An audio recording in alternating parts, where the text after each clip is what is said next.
I knew my patient was dying. I knew this was probably his last night. But our policy said no visitors after 8 p.m.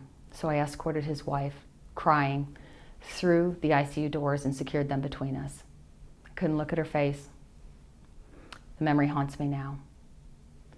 These are the words of Nurse Karen, one of our Baylor ICU nurses. And in 2010, when we endeavored to open access across our healthcare system, Karen was instrumental with her stories and her participation in engaging and inspiring colleagues. Leaders need additional metrics, though, to know when methods and processes are really taking change in the healthcare system. At that time, we were 12 hospitals, 18,000 employees, and we were trying to open access to get to patient engagement very quickly. We had to create a tool that identified not only our great concerns and categories, but what were the elements underneath that were witnessable and measurable, and we could assess at self, at unit, and at hospital level.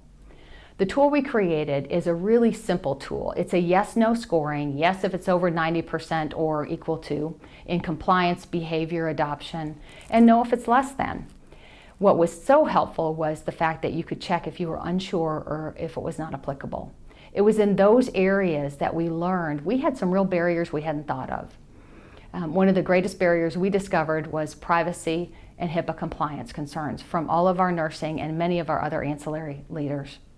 We were able to address those, and within 18 months returned to reassess and found that we were at 91% toward ideal open access for families and friends of patients. This was validated with our experience data, which not only markedly improved during that time, but it improved ahead of the learning of the nation, and that's what all of us are endeavoring for.